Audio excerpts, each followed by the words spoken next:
Good evening. At this time, I would like to call the December 4th, 2012 meeting of the Yukon City Council to order. If you would rise for the invocation by Thomas Buckley of the Judah Worship Center and remain standing for the flag salute, please. Let's pray. Father, we just thank you for tonight. We thank you that your presence rests in us and around us, and we ask that you just bless the council members and the mayor, Father, and whatever business we're taking care of tonight, that we operate in grace and mercy and wisdom. Father, we give you the glory and the honor and the praise. In your name, amen. Amen. I pledge allegiance to the flag of the United States of America and to the republic for which it stands, one nation under God, indivisible, with liberty and justice for all. Call the roll, please. Here. Smith. Here. Gerba. Here. McCarron. Here. Opitz. Here. This is the presentation and proclamation portion of the meeting. If you would come forward for the presentation of the OML 25-year pins. George, Rick.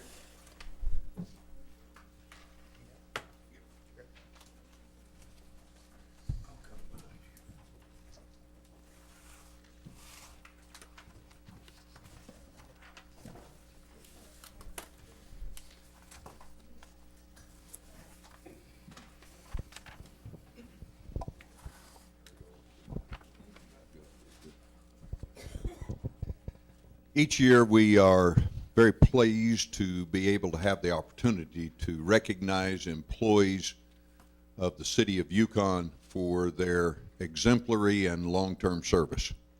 Tonight, we have two such employees with us. Rick Babb and George Middleton each tonight receive recognition from the Oklahoma Municipal League for their 25 years of service to the City of Yukon. Mayor?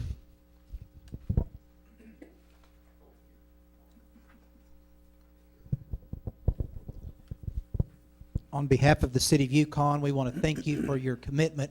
That's certainly a long time, and Yukon's a great place because of commitment like you gentlemen. We really appreciate that and all the people that you work with and the fine example that you set for all of our employees. Thank you so much for making Yukon a great place for us to live and to serve on your council. Thank you very much.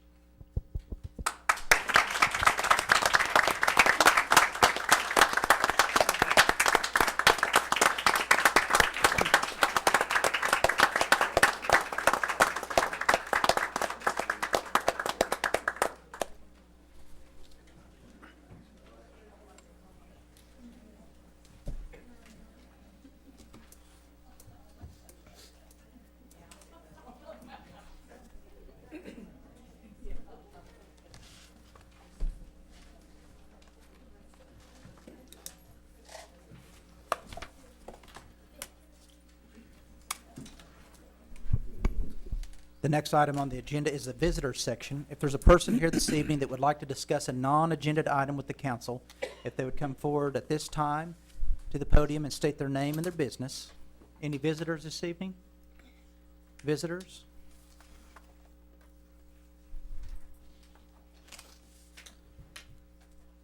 Seeing none, we'll proceed. At this time, we'll recess as the Yukon City Council and reconvene as the YMA. The first item is item 1A, the YMA consent docket. This item is placed on the agenda so the Yukon Municipal Authority, by unanimous consent, can designate those routine items that wish to be approved by one motion. If an item does not meet with the approval of all authority members, that item will be heard in regular order. The city manager recommends a motion to approve A, the minutes of the regular meeting of November the 20th, 2012. Motion to approve. Second. Discussion? Discussion? Call the roll, please. McCarron. Yes. Smith. Yes. Opitz. Yes. Alberts. Yes. Gerba. Yes. At this time, we'll recess as YMA and reconvene as the Yukon City Council. The first item on the council agenda is item 1, the consent docket. This item is placed on the agenda so the Yukon City Council, by unanimous consent, can designate those routine items that wish to be approved by one motion. If an item does not meet with the approval of all council members, that item will be heard in regular order. The city manager recommends a motion that will approve A, the minutes of the regular meeting of November the 20th, 2012. B, the payment of material claims in the amount of $242,679.55. And C, designating the items on the attached list from the Technology Department as surplus and authorizing their sale, donation, or trade. D, the appointment of A.J. Clemens to Ward 4 Traffic Commission vacancy as recommended by Councilman McCarron. And E, setting the date of the next regular council meeting for December the 18th, 2012, 7 p.m. in the council chambers of the Centennial Building, 12 South 5th Street in Yukon, Oklahoma. Do I have a motion? So moved. Second. Discussion? Discussion? Call the roll, please. Alberts, Yes. Opitz, Yes. Gerba, Yes. McCarron, Yes. Smith. Yes. The next item is item 2, and that would be the reports of commissions and city officials. And I believe this evening the library board is here. Yes, ma'am. If you'd come to the podium. Joyce? I'm Joyce Roman. Ma'am, will you pull the mic down, please? Thank you very much. I am Joyce Roman, reporting for the Library Advisory Board. The Library Board members are one from each ward and an at-large member, and 2 appointed by the Ladies Library Club. The Ladies Library Club appointees are Charlotte Novak and Donelda Wheatley has been for many years. She has resigned in September, and the club has filled her board spot with Beth Riddle. Ward 1-2 is Lee Wells. Ward 2 is Joyce Roman, myself. Ward 3 is Jeannie Riggs. Ward 4 is Margaret Albrecht. And the at-large member is Ginger LaCroix. With the addition of 2 part-time employees in the new budget, the library staff now consists of 6 full-time employees and 4 part-time employees, allowing not only for better service to our patrons, but also expansion of library programs, both in-house and outreach. And we thank the city manager and the council for their support of the library. Thank you, ma'am. Are there any questions? Thank you so much for coming this evening and doing such a great job. I received a lot of compliments on your service in the library. Thank you all so much. The library appreciates all of you. Yes, ma'am. Thank you. The next item is item 3, and that's consider approving an application by Midwest Hotels LLC for a conditional use permit for a 70-foot pylon sign in excess of the maximum allowable sign height of 35 feet, being Lot 2B, Block 1, Yukon Parkway, West 1, Yukon, Canadian County, Oklahoma, located at 1520 Garth Brooks Boulevard, as recommended by the Planning Commission. Do I have a motion?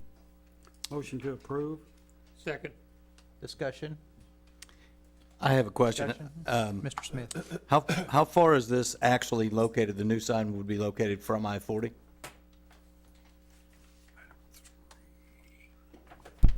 If you'll look, I think you have a site plan there.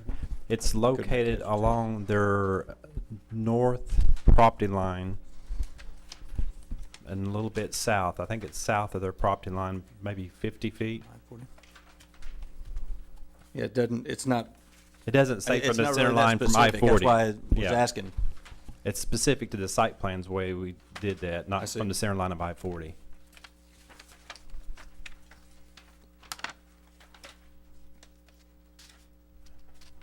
And I thought Mr. Patel was gonna be here tonight, but he must have got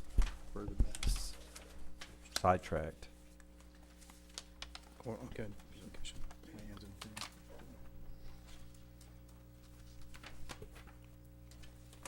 Okay. In going through the discussions and findings of the ordinance prior to change, it reads, due to the location of the use directly adjacent to the right-of-way of Interstate 40 and Garth Brooks Boulevard, a commercial corridor, the proposed signage seems appropriate in both height. The corridor regulations allow signage up to 80 feet in the signage area. That's correct. Okay, that's what confused me. He's asking for a variance for a 70-foot sign in an area that allows for an 80-foot sign? It's actually a conditional use permit. It puts conditions upon that, such as if it's not maintained in a proper workmanship manner or a proper manner, then we can ask for that sign to be removed. Gotcha. Thank you, Mitchell. So the conditional use is to our benefit as well? Yes, conditional use permit lets us control that sign, and we can review it each year if we have issues. And then we can ask for it to be brought back to the planning commission to be reviewed and then recommend to you what steps need to be taken. Thank you. Any other discussion, Mr. Smith? Nope, none for me. Anyone else? Discussion? We do have other signs that have conditional use permits now, right? Yes, we actually have signs that have conditional use permits and Board of Adjustment permits for the variance in the heights. The older signs have Board of Adjustment, but the newer ones have conditional use permits because there's an ordinance created in that corridor that controls the height. And the corridor is the I-40 corridor. Thank you, Mitchell. All right? Other discussion? Discussion? Call the roll, please. Gerba, Yes. Smith, Yes. Alberts. Yes. McCarron, Yes. Opitz. Yes. The next item is 4, and that's consider approving ordinance number 1283 and ordinance amending ordinance number 657, Appendix A of the Code of Ordinances of the City of Yukon, Oklahoma, by providing that a part of Lot 1, Block 2 of the replat of Legacy Lakes Phase 1, Yukon, Canadian County, Oklahoma, according to the recorded plat thereof, be changed from C5 to C3 and declaring an emergency. Do I have a motion? Motion to approve. Second. Discussion? Yeah, but just a little curious that that far end of that piece of property is C3. I guess I'd ask Mitchell to come and comment on that. I read the planning commission report, and since everything north of that is. Yeah, the property was actually, when it was originally platted, it was zoned as C5, and they're asking for it to be brought down to a C3 use to allow it to be a better use for the proposed use. Was that not all our No. residentially approved? No, Legacy? that far end was actually zoned commercial. It was zoned C5 when it was originally done. Then that all north part of it was final platted with an R1 PUD. But it left out that piece. Yes, that's there on the correct. end? That was Is actually left out on purpose to be commercial. Oh, okay. Because of the unusual shape and where it's located on Yukon Parkway and Ranchwood and Highway 4, they felt it would be a better use. And Mr. Niles is here, the owner, if you'd like Okay. to talk to him a Is- little bit more about it. Well, is that also true for the other corner that's actually up at, No, the rest of it's owned R1 PUD with a final plat on the east side where they have 4 houses currently. okay, well, yeah, I'm aware of those, so, Mhm. okay. No, that's fine. I wasn't aware that that one corner down there on the very far end was still C5.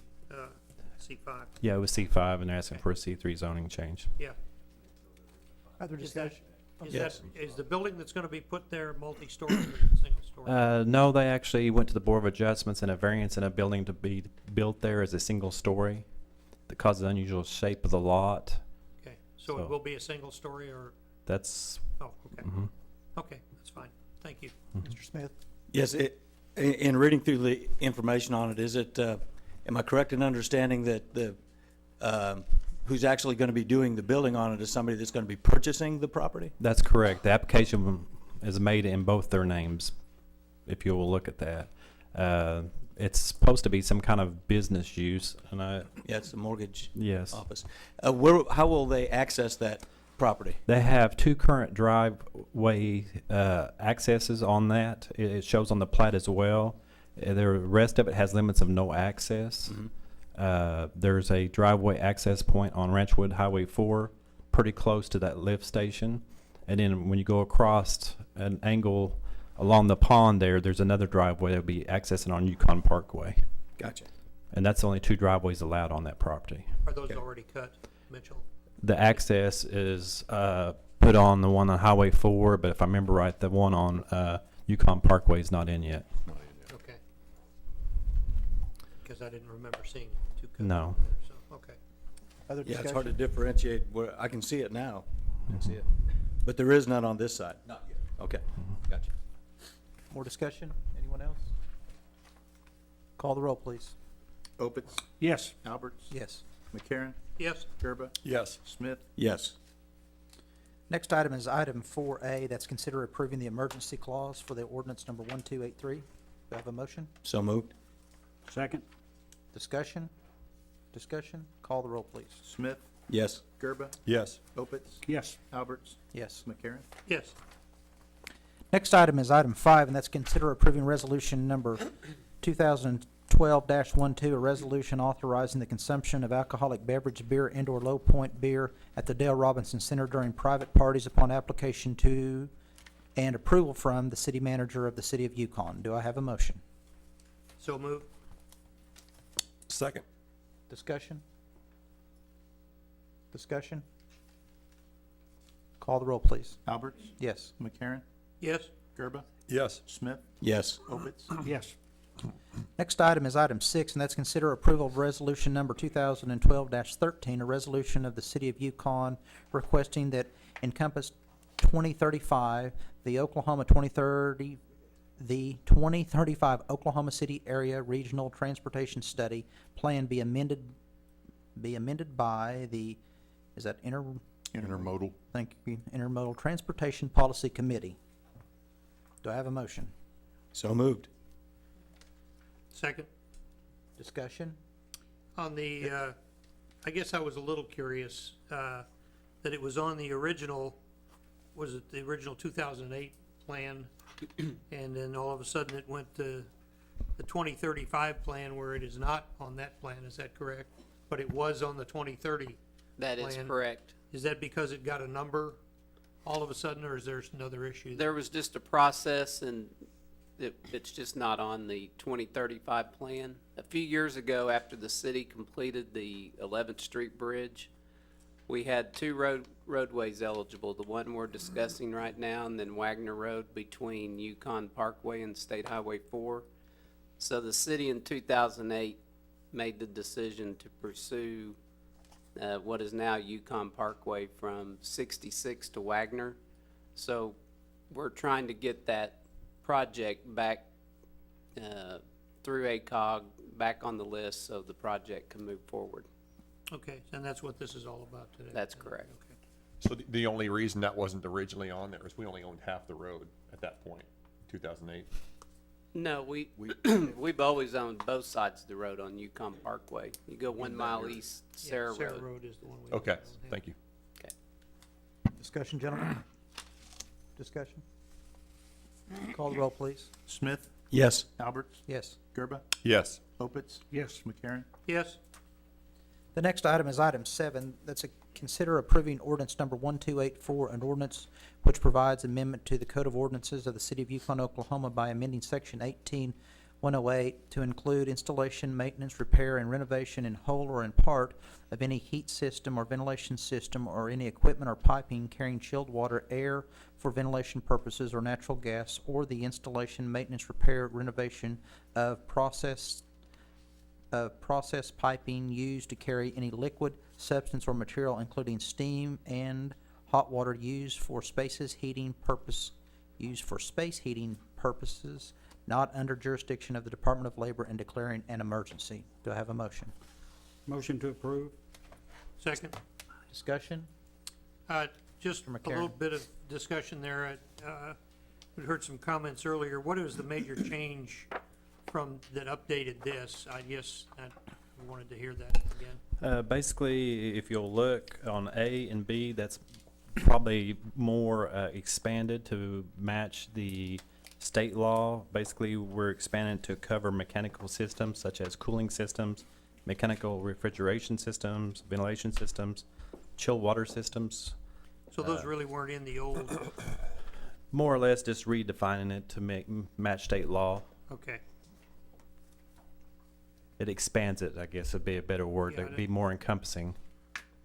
Okay, so this is the original up here on the top, but and this is now the amended portion below, or is A, that- A and B is actually being added and Oh, at the bottom expanded. down here, Mhm. okay. Okay, that's in addition to what's on the top, which is the original, okay. That's correct. Thank you. Discussion? Discussion? Discussion? Call the roll, please. Gerba, Yes. McCarron, Yes, Smith, Yes. Opitz, Yes. Alberts. Yes. Item 7A is consider approving the emergency clause for ordinance number 1284. So moved. Second. Discussion? Discussion? Call the roll, please. Opitz? Yes. Smith? Yes. Alberts? Yes. McCarron?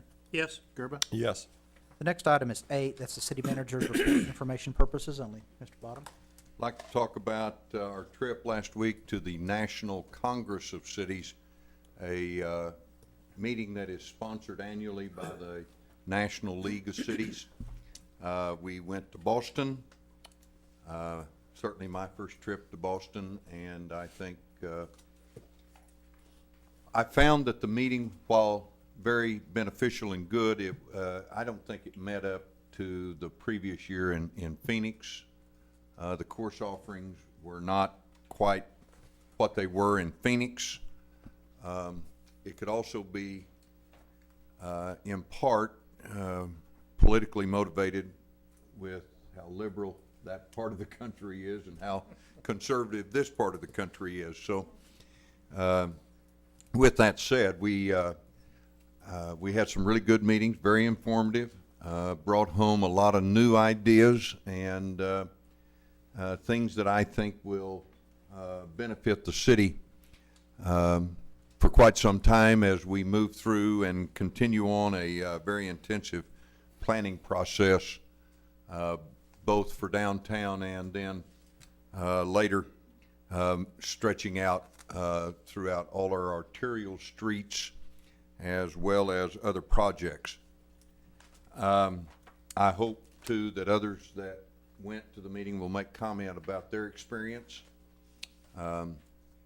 I know that we did leave a dent in the oyster population of New England, and very happy about that because they were really quite good.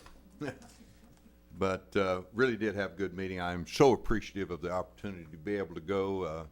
We had a great group, got along well, and it was really not only a rewarding time, but it was a fun time for everybody that went. Also, I would call your attention to a report that Robbie handed out prior to coming into this meeting concerning various road projects. As you will remember, when we approved or authorized a bond issue, the first series of which will be coming out between now and the Christmas holiday, we had indicated that we were going to start along the road for our interior or residential street improvements.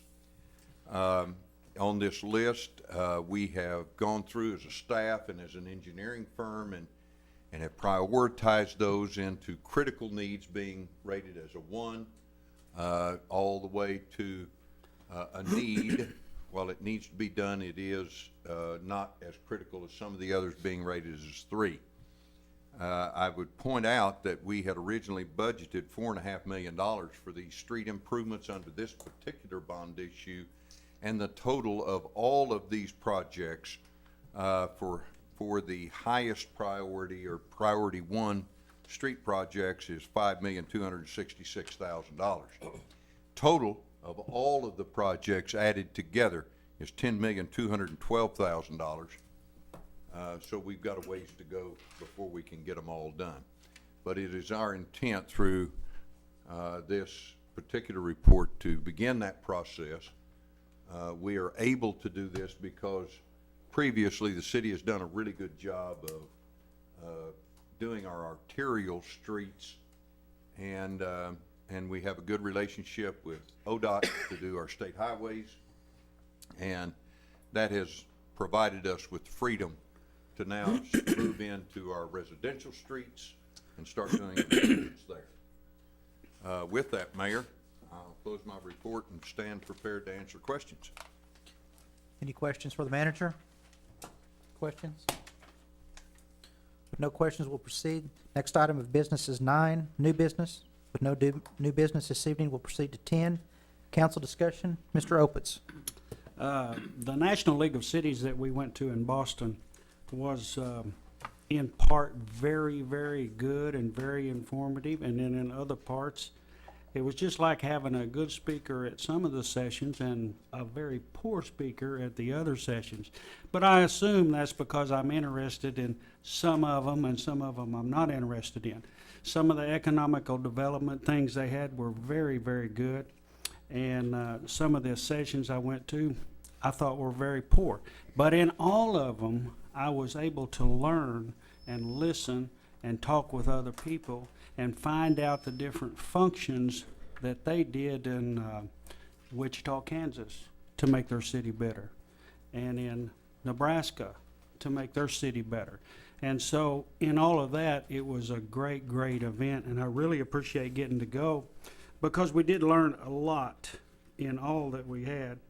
But another thing, I want to thank the ladies of the library, and I just want to thank y'all. Y'all do a great job, and I just, what a great city we live in. It is a great city. And be sure that we go out to Christmas on the Park and invite your relatives over to drive through, because if you haven't, you need to. Because it's one of the greater events that we have, and there's going to be thousands of cars go through there. And if you don't invite your kinfolks over to go through it, something's wrong. Because when they get here, guess what they're going to do? They're going to shop Yukon. That's all I've got, Mayor. Thank you, sir. Mr. McCarron. Hard to follow Rick, isn't it? You know, he's just up there, gets stuff full of them oysters, and he's just hard to compete with. I just want to wish everyone a Merry Christmas for the holiday season. Once again, I'll reiterate with Rick to go and enjoy the lights. Certainly they are beautiful and very pretty to see. I had the opportunity, since we got rid of the mayor and the city manager, and they all ran off to Boston to attack the oyster fleet, that in point of fact, I had the opportunity to MC the children's essay contest for the mayor. Something I enjoyed doing very much. It was a lot of fun, very enjoyable. It is so good to see all of the kids that our schools are turning out, and the teachers and their support, and for them to come and spend a day like that with all of their families, along with the Parks Department, Jan Scott and her crew, really putting on a nice carnival to entertain all of the kids and everything. It was pretty special for me, and I know we're going to honor the kids probably later on this month, and so I won't mention their names. One other item, John Knoopel's here tonight, so I'll let him know he now has a new Traffic Commission member, and I'm very proud to have Mr. A.J. Clements joining the Traffic Commission as well. With that, that's it, Mayor. Mr. Smith. Yeah, just a couple of things. I know, in the recent past, we were made aware of some slight differences in Yukon's open carry ordinance as compared to the states. And I'm just kind of wondering, have we looked into that or done any comparative, considered to bringing changes before the council? There are no changes. It's all under state law. Mike, you might. That's gonna be Mike, can you put the mic to your, Mike the mic up here to, where Mike you. can talk into it. thank you, Yeah. Mr. Sigler. Those, the Open Carry Act, or the Open Carry Act is a matter of statewide concern, and so we couldn't really, even as a home rule city, we couldn't change what the state law is anyway. Right, so in other words, state law is what It will is going to prevent. supersede whatever we have on the books at Correct. this time. That's correct. Okay, okay. One of the things, and it's very coincidental that the ladies of the library are here this evening, because one of the things that they stressed in more than one seminar that I attended in Boston was the importance of a library to the community. And I guess at one time in the not very distant past, the libraries became kind of a stagnant situation, and then you get people like Sarah and ladies like you that are involved that kind of kick us into the future. And I want you to know that I too appreciate all that you do there. And it's unfortunate that more people couldn't have sat in and listened to the descriptions of how important that libraries are to cities now. And again, big thank you to you. One more thing on the National League of Cities. I will admit, it was a little bit left for me. You know, to be on the right coast and to be as far left, it literally threw me a curveball. Makes me appreciate very much where I live. There was only one cowboy in town. Yeah, yeah. It's, I won't get into a lot of detail. If someone would like to discuss some of the things that make me feel how extreme their thought process is up there, then we'll discuss that. I won't take that time now. I just have one thing in closing. Like to recognize this councilman, the cowboy here to my left. He and his wife this past weekend celebrated their 41st wedding anniversary. 41.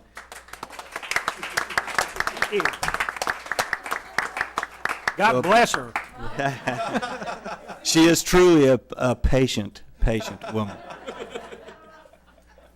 But congratulations, Rick and Bonnie. Thank you very much. And that's all for me, sir. Mr. Gerba. Okay, everybody that came in through the front probably noticed the plans that were out there. You saw little buildings built out of wood and things like that. What you're looking at out there is possibilities for the future of Yukon. You know, we talk a little about the future a lot on the council, and innovation and basically the future of our community. And I think it's really, really cool that we've got these graduate students from OU that are working with the city here, trying to figure out what we want downtown to be, what we want Yukon to be 20, 30 years from now. And I think it's really exciting. And as always, this is your community. So if anybody's got any inputs, as you guys are looking at those plans out there, what do you think works? What do you think might not work? Use your imagination. And I think collectively, between the city council, the citizens, these students, it takes input from everybody to make, you know, kind of create our tomorrow here in Yukon. So if you see one of the council people or you see one of the city employees and you want to talk about maybe some ideas that you've got for the city, don't hesitate to do that. We'd love to have input from citizens out there on what you think downtown should be. What should City Hall be? What should Yukon look like 20 years from now? So don't hesitate to make your opinions known and be a part of the community. And the last thing I got to say too is I got to thank Gary. I'm just talking about innovation in the future. We are saving $7,000 in paper a year by doing our agendas electronically, and it allows us to communicate better. And it's just another one of those kind of innovations that's taken us to the next level. So it's a cool time to be here.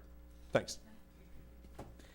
I guess I would start with a couple. Merry Christmas. I don't want to forget that. And remember the season. And for the people that live around the park, and I'm one of those people that live around the park, it's a great opportunity for us to provide a neat experience for a lot of people from out of town. And I know that from time to time it might test your patience, because as I tried to turn left onto Holly yesterday from Vandermint, and that was, I guess, on Sunday evening when we came home.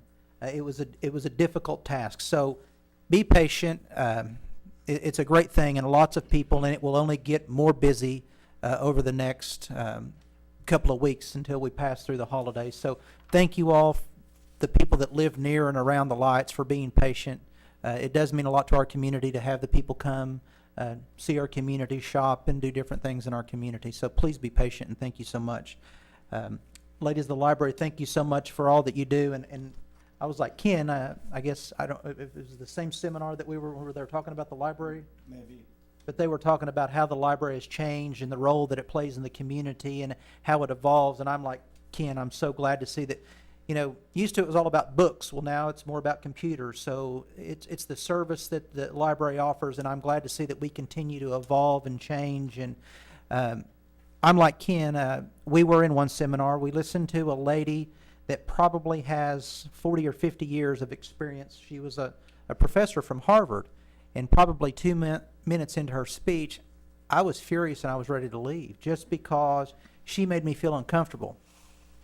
And like Ken, we both stayed. I didn't realize he was in there, and when I came out, we were talking, and then it dawned on me that he was in there.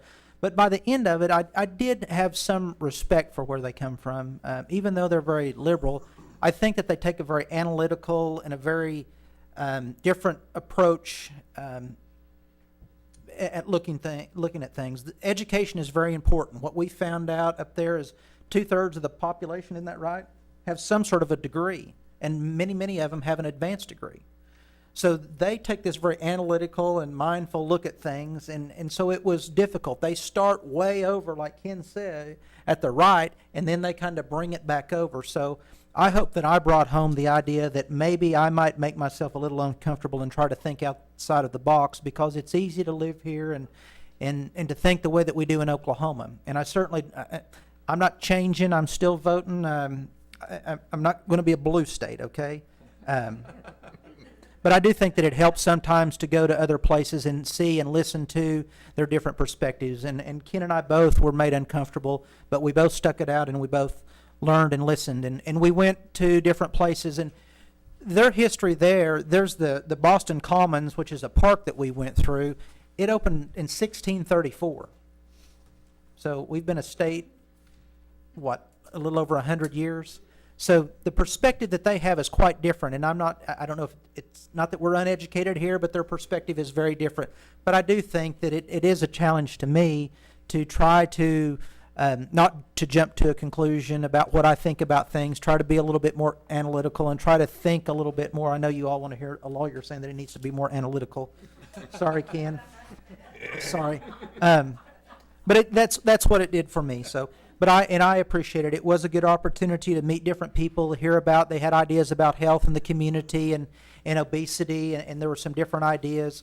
We went to a community center and got to see how a community center worked, and different than our community center, it also provided health services to the community. We were supposed to go to a grocery store to see how they used food stamps to buy fresh fruit.